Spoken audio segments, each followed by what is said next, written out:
or like trustworthy. That only works in Tsukuba. Yeah, I think Tsukuba is If you're in pretty... Tokyo. So guys, next question is, you guys live in Japan, right? So are there any Japanese traits or characteristics that kind of surprised you? Yeah. I guess it's not really related to a lot of student life, but when I was in the food court, I'm just surprised at how many people would leave their belongings just to book a table. It just shows how no one would really take your belongings at most of the times. Obviously, you don't just leave your things out and do like your valuable stuff, but then the normal stuff, they wouldn't just take it. So there's that sense of trust that I'm really surprised by that was not available at all in my country.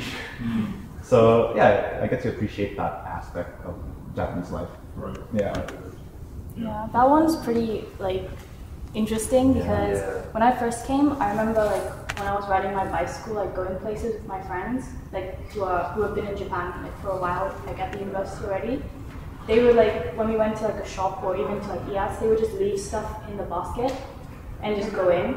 And then I was like, I didn't know we could just leave stuff in there. Like most of the time, like no one's gonna take anything. So that was like really shocking to me too. Like I knew Japan was safe, but I didn't think like to that level it was that safe. I think or like trustworthy. that only works in Tsukuba. Yeah, I think Tsukuba is if you're pretty... in Tokyo, it's yeah, going in Tokyo, on. yeah, Tsukuba's kind of... Make it safer. Yeah, safer one than... of the safest places. You guys say notes now. What do you because I live in Tokyo. Tokyo was safe too. I didn't find Tsukuba much different in Tokyo. Obviously, if you go to probably the busy streets or Shibuya or some place, it's different. But There is another thing, I guess. It's also how I mean, if to make Japanese friends, I really need to learn a lot. Maybe for you guys, it's a bit slightly easier, I guess, maybe because you guys are able to speak Japanese. For me, I'm still not at a conversational level at all, so it's quite hard for me to make Japanese friends. You guys, how about you guys though? What do you guys have trouble? I think like a lot of Japanese students at the university, because they know there's a lot of like Tsukuba is pretty interesting in that there's a lot of like foreign people and international students, not just students but like people living in Tsukuba anyway. So I think a lot of like the Japanese students kind of know this, and a lot of the time they kind of want to make friends with like foreign people or international students. So even if you like don't speak fully Japanese, a lot of them still want to like interact with you as well. Because I do have friends who like barely speak Japanese, well not that much, but they still like, if you make an effort, I think it can be like a little bit easier as well. Like put yourself in situations, like not just, a lot of international students, they kind of stay in their little groups, like international group.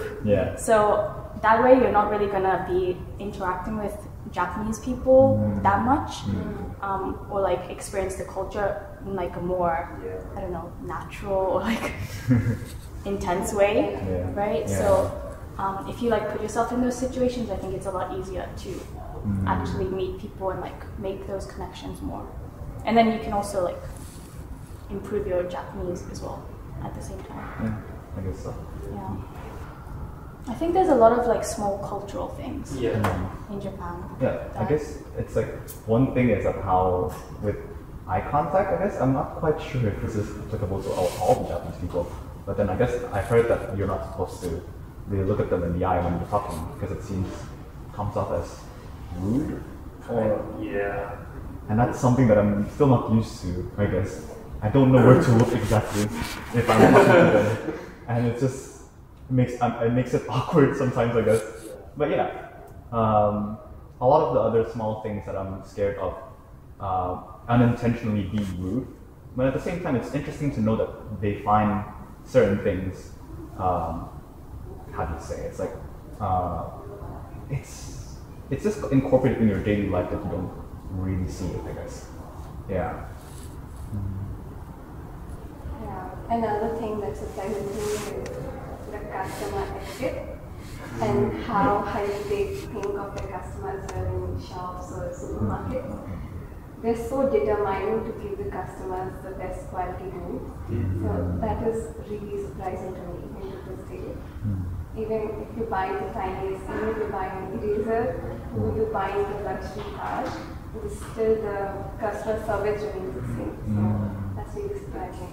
Like if you ask where's the milk, they're like super smiling. Oh, Yeah. it's milk. Yeah, I was like, that's so like if you're in Korea, where's the milk?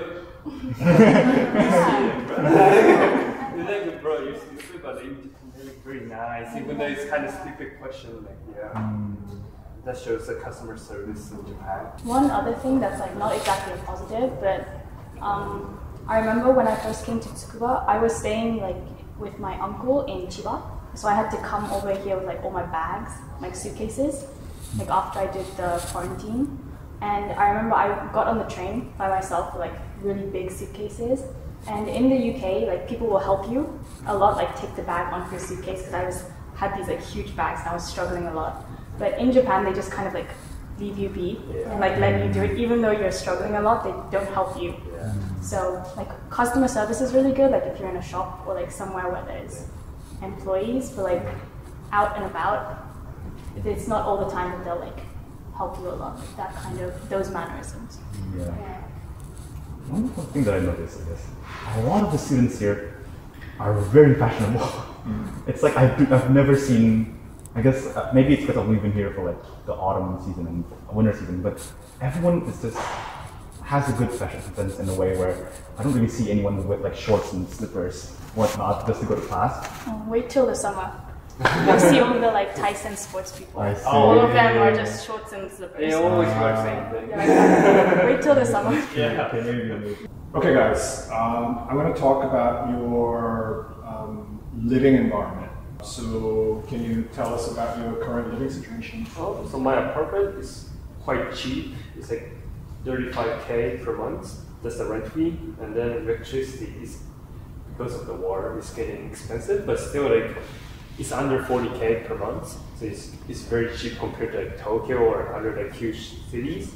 And one thing I ended up moving out from GB, and I was able to do that since I can speak Japanese, so I can actually go to agency and then discuss about apartments and stuff and rooms and the situations. But if you're not able to speak Japanese, I think it's hard to do that. So it's for people who come to Japan for the first time, I think it's better to live in the dorm at least 1 year and then ask others for the help. And I actually did help my friends who really want to move out from GB, but they cannot speak Japanese. So I went to agency with them and then get the room for them and did the contract and everything. So I think there's a problem with language barrier in Japan if you cannot speak Japanese. That's one of the issues, I think. Yeah. Thank you. I had a similar situation where I lived in Global Village. I lived there for about like 2 years, my first 2 years. And like my first year was really good. I had really nice like roommates who were really clean. But in my second year, I got new roommates and they were a little bit more messy than my original roommates, and it just kind of got like a bit annoying and like too much. So I decided to move into like my own apartment, which is also, it's not that much different from like the price of yours. Maybe like a little bit more, but it kind of depends on the area as well. But yeah, living in the dorm is really nice because you have like a community, and like if your roommates are good, then it's really nice. But yeah, living by yourself is really good because you kind of have your own space. And yeah, you can have your like friends over more like at night and stuff, which is good because you don't have to worry that much. Even though like if your neighbors, if you're too loud, sometimes your neighbors will complain, but I think that's like relevant for anywhere. But yeah, the moving process was, yeah, as you said, like if you can speak Japanese and like do the paperwork, it's easy to do by yourself. But if you don't have that much language skills, then you can like get someone to help you quite easily. Also, if you like know Japanese people that can speak fluent Japanese and do the paperwork and like make sure that they're not like taking money from you or something. But yeah, at Tsukuba, there's a lot of, because there's so many students that live around the university, there's so many different areas you can live in and like different types of apartments, and there's so many that are always opening and like you can mostly always find an apartment. So that's pretty good. I found mine pretty easily as well. I found it like within a week or two that I decided to move. So yeah, I think Tsukuba is a really good place to live because there's so many like apartments, like dormitories, and it's really convenient place to live as well. Lots of options. Yeah. Exactly. Thank you. What's been your experience? Well, I mean, I'm actually still living in Rural Village currently, and while my roommates aren't the cleanest, we do get by at least sometimes. And what I like about this though is that this is usually the dorm where all the new students would usually come in. So you get to mingle a lot, and a lot of moments where I really enjoyed with my friends were all last minute planning. And that happened because everyone was just here. So I can just, hey, want to come down and hang out somewhere? So it's very nice, but although I do kind of want to move, as Grace said before, it is hard if you can't really speak Japanese as much. So I recommend that you really need to, I guess, at least either polish up your Japanese skills or polish up your socializing skills and find someone who can speak Japanese pretty well, because you're gonna need it. You're gonna really need it. But yeah, I guess there are ups and downs to these sort of things. I don't really need to worry much about having to have, like, I guess, lousy neighbors, because I can just communicate with my roommates most of the times. And hey, you're being kind of loud, so can you like lower it down? And they would usually do that, especially if I guess like they've been living here for quite a while. So yeah, there's ups and downs to it. Although I would wish I didn't really live up on the third floor, because when it comes to holidays, bringing up the suitcase upstairs is a pain. Yeah, but that's about it. It's very nice here as well. It's very well kept. Yeah, it's really clean. Yeah. Thank you. And in your case, you live with your family in Tsukuba. What's that experience like, living in this case in a neighborhood in Tsukuba City? So because I live with my family, I didn't have to worry much about the settling in and paperwork. But I do agree that if you have to do it by yourself, it's really hard if you don't have much Japanese skills. But otherwise, living in a private accommodation taught me that Japanese neighbors are pretty respectful. I've never had a trouble, and the garbage disposal and everything happens in a really systematic manner, so I've never had any issues. Thank you. Speaking of garbage, actually, I think that the garbage disposal arrangement in Japan is probably one of the strictest in the world. Do you have any stories regarding it? What do you think? I guess. Yeah. You want to go first? Okay. It is a little annoying that because in a week you can dispose your wet waste like twice a week. So if you end up missing, you will have to wait almost 2 to 3 days. So that can get a little annoying at times. And the segregation is really strict. So you have to be really mindful of where you're throwing and what you're throwing. You get to have a more scheduled life and you get to plan things around. But if you miss it, then that's a problem.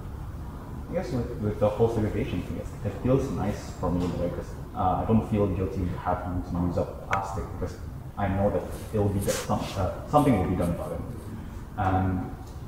But then it does get difficult at times when you want to throw out specific stuff. I have a friend who usually orders a lot of stuff from Amazon, and they come in these boxes, cardboard boxes. She has stacks of boxes just in her room, just not thrown away because she doesn't know how to exactly do it. So you gotta really get accustomed to that whole sort of thing before moving here, because they are very strict about it, and it's gonna be a pain if you just keep all of that trash inside of your place. So yeah. They do give you like a calendar, so you can you kind of have more of an understanding of what day to throw what away and how what goes together kind of thing. So that's really helpful. And as you said, the plastic, Japan's kind of known for having a lot of plastic, packaging, plastic bags. Yeah. But since they have such a good recycling system, if you do it right, then it's pros and cons to that kind of plastic usage as well. How would you like compared to Korea? What's it like? In Korea, plastics, burnable, just means everything is in one. Yeah. It's like I was feeling very guilty when I was in Korea, since like I know that they're not gonna recycle it or something.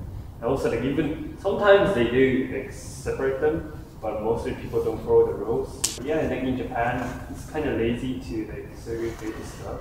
But like if you go Kasumi over there, Kasumi Food Market, there's a huge recycle like section where you can put the plastics and like plastic bottles and everything. So like I know that they're trying to recycle everything as much as they can. So I really like it. I don't feel any guiltiness here. So.